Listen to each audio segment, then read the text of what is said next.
நம்மோடு தொலைபேசி வாயிலாக இணைந்திருக்கிறார் திராவிட முன்னேற்ற கழகத்தின் சார்பில் பேராசிரியர் கான்ஸ்டன்டைன் ரவீந்திரன் அவர்கள். சார் வணக்கம். என்டிஏ சார்பில் குடியரசு துணைத் தலைவர் வேட்பாளரை திரு ஜே.பி. நட்டா அதிகாரப்பூர்வமாக அறிவித்திருக்கிறார். உங்களுடைய கருத்து? முதலில் தமிழ்நாட்டில் இருந்து துணை ஜனாதிபதியாக அறிவிக்கப்பட்டிருக்கிற வேட்பாளராக அறிவிக்கப்பட்டிருக்கிற சகோதரர் சி.பி. ராதாகிருஷ்ணன் அவர்களுக்கு திராவிட முன்னேற்ற கழகத்தின் சார்பில் வாழ்த்துக்களை தெரிவித்துக் கொள்கிறோம். தேர்தல் முடிந்த பிறகுதான் அறிவிப்பு என்றாலும் இன்றைய அரசியல் இன்றைக்கு இருக்கக்கூடிய நிலவரத்தை பார்க்கிற போது ஒருவேளை ஆளும் கட்சி நிறுத்துகிறவர்களே வெற்றி பெறுவார் என்கிற ஒரு சூழல் இருக்குமே. ஆனால் அதில் அண்ணன் சி.பி. ராதாகிருஷ்ணன் அவர்கள் வெற்றி பெறுவது உறுதி. தமிழ்நாட்டில் இருந்து ஒரு துணை ஜனாதிபதி வருவது என்பது வரவேற்கத்தக்கது. ஆனால் இதில் திராவிட முன்னேற்ற கழகம் அவருடைய வெற்றிக்கு வாழ்த்து சொல்லுகிறது. மீதி எது என்பது அரசியல் நிலவரத்திற்கு தக்க முடிவுகள் எடுக்கப்படும் என்றுதான் நம்புகிறேன்.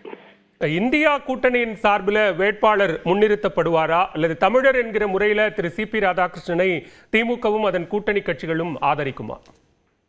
அதாவது இன்றைக்கு சி.பி. ராதாகிருஷ்ணன் அவர்களை பாரதிய ஜனதா கட்சி நிறுத்தி இருப்பது வருகின்ற தேர்தலை மனதில் வைத்து ஒரு அரசியல் சதுரங்க விளையாட்டாக இருக்குமே. ஆனால் அந்த சதுரங்க காய் நகர்த்தலில் எந்த காய் நகர்த்தலை வைத்து இந்த சதுரங்க விளையாட்டில் வெற்றி பெற முடியும் என்பதை மாண்புமிகு முதலமைச்சர் தளபதி மு.க. ஸ்டாலின் அவர்கள் முடிவெடுப்பார்கள். தமிழர் என்பதால் ஆதரிப்பதா அல்லது கூட்டணி கட்சியின்பால் இணைந்து நிற்பதா என்று கேட்டால், ஏற்கனவே ஒரு முறை இது போன்ற ஒரு சின்ன பிரச்சனை வருகிற போது திராவிட முன்னேற்ற கழகம் கூட்டணி தர்மத்தோடு தான் நின்றிருக்கிறது. எதிரே நிற்கிறவர்கள் யார் என்பதை விட நாம் இருக்கிற கூட்டணி தர்மம் எதுவோ அதில் நிற்பதுதான் திராவிட முன்னேற்ற கழகத்திற்கு சரியாக வரும் என்பதை ஏற்கனவே சொல்லி இருக்கிறது.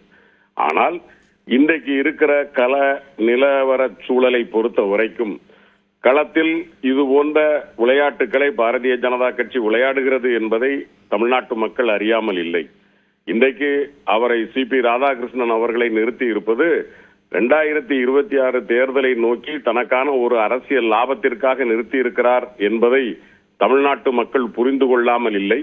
எனவே மாண்புமிகு முதலமைச்சர் திராவிட முன்னேற்ற கழகத்தினுடைய தலைவர் தளபதி மு.க. ஸ்டாலின் அவர்கள் வருகின்ற நாட்களில் இது குறித்தான நமது இந்தியா கூட்டணி தலைவர்களோடு கலந்தாலோசித்து இதில் எந்த முடிவெடுத்தால் நமது எதிரி அரசியல் களத்தில் நமக்கு எதிரிகள் எடுத்திருக்கிற முடிவை தட்டி கழிக்காமல் அதை வெட்டி கொண்டு செல்வதற்கான முடிவுகளை மாண்புமிகு முதலமைச்சர் எடுப்பார்.